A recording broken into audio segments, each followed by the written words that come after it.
पिछली रात हवेली में जो हुआ उससे रमेश जी और पूरा गांव हिल गया।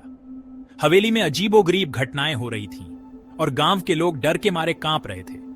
हवेली की खिड़कियों से अजीब सी आवाजें आ रही थीं और गांव के लोग अपने घरों में दुबक कर बैठे थे।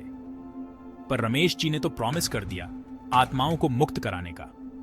उन्होंने गांव वालों से कहा कि वह किसी भी कीमत पर इस रहस्य को सुलझाएंगे और आत्माओं को शांति दिलाएंगे। गांव के बुजुर्ग बाबा ने समझाया, अगर तुम हवेली के नीचे छुपा ट्रेजर ढूंढकर असली मालिक को दे दोगे तो हमारी आत्माएं आजाद हो जाएंगी। बाबा ने एक पुराना नक्शा भी दिखाया जिसमें खजाने का स्थान बताया गया था। गांव वाले इस बात को सुनकर हैरान रह गए। अगले दिन रमेश जी ने गांव के कुछ समझदार लोगों को बुलाया।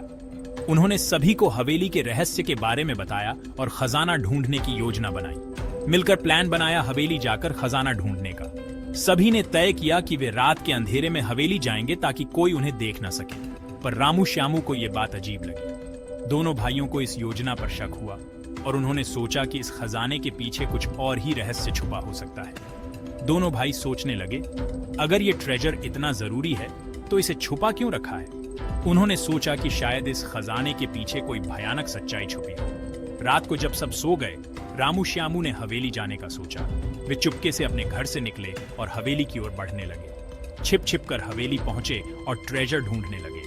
हवेली के अंदर का माहौल बहुत ही डरावना था और हर कोने में अजीब सी आवाजें आ रही थी। हवेली की पुरानी सीढ़ियों के नीचे जैसे ही खुदाई शुरू की, उन्हें एक पुराना बक्सा मिला।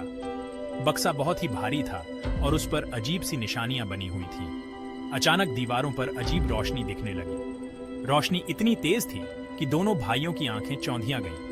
फिर वही बुजुर्ग बाबा की आत्मा आई। बाबा की आत्मा बहुत ही डरावनी लग रही थी और उसकी आंखों में अजीब सी चमक थी। बोला, तुमने मेरा काम आसान कर दिया। अब ये ट्रेजर मेरा होगा और मैं इसे किसी को नहीं दूंगा।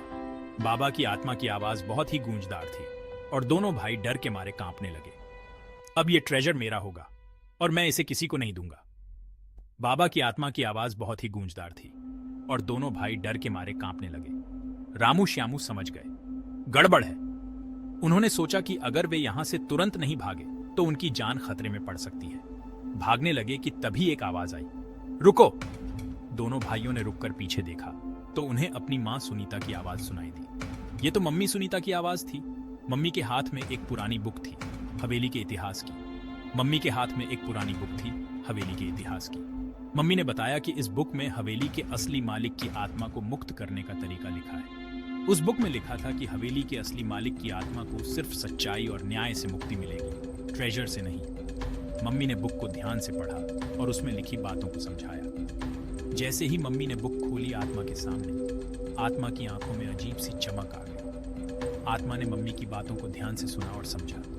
बुजुर्ग बाबा गायब हो गए। हवेली में फिर से शांति छा गई। आत्मा ने मम्मी की बातों को मान लिया और हवेली से हमेशा के लिए गायब हो गई। रामू श्यामू ने अपनी समझदारी से सच्चाई का पता लगाया। अब सुकून से सो सकते थे। दोनों भाइयों ने अपनी मां का धन्यवाद किया और हवेली के रहस्य को सुलझाने में उनकी मदद की। क्या जानना चाहते हो हवेली का असली इतिहास क्या था?